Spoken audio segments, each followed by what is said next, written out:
For years, if a 17-year-old wanted his first sporty 125, there was only one choice, and a two-stroke. An Aprilia RS 125 or a Cagiva Mito. But then the CBR125 changed all that. It was cheap, affordable, economical to run, and it had the right name on the side as well. The Honda became a bestseller, despite being slower and a bit less sexy than the Aprilia. It's more economical, cheaper to buy in the first place, and cheaper to insure, which is important when you're 17 and on a budget.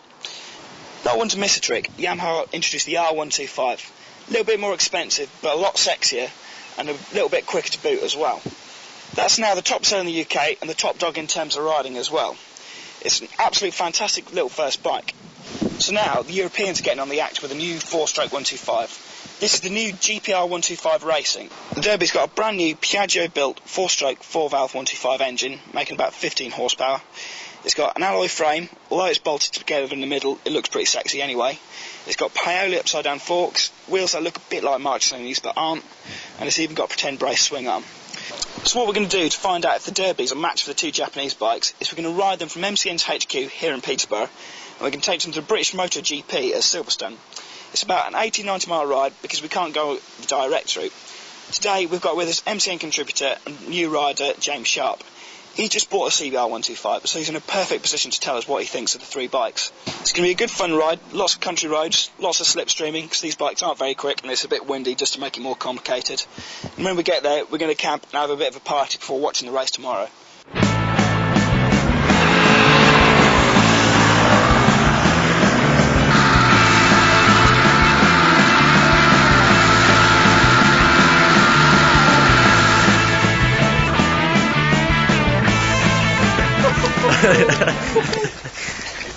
Can I sit there? No. Not if I want to keep my testicles. Right, so... There's a lay-by inside there, I can pull in there and then get you three. There's something popped open. You seem to have some liquid on the floor. I can smell beer. Do you rucksack up, lift it up, and see underneath? Oh. What's he done? Oh.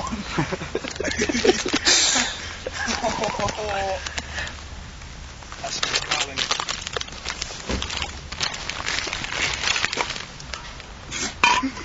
It gets better. This is the most important part of the trip, stopping for supplies. We've got some cider, we've got barbecue stuff and a bit of food as well, so we've still got about 50 miles to cover, so we're hoping it's all going to stay on there when we arrive, so we'll see.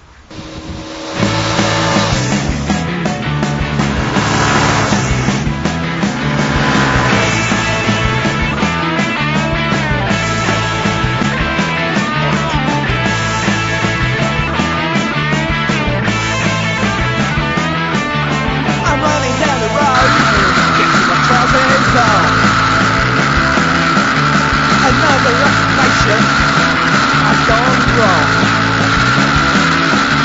My late friend's boy came home unexpected. I managed to escape undetected.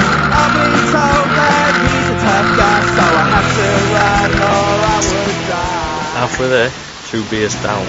Secret lover, second last, never perfect. Secret lover, is it really worth it? Secret lover, she messed with my brain. I wanna see her again.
for that one and come.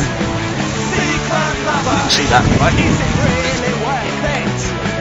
Secret lover, she messes with my brain. Secret lover. That's what we've done, like on most 125s.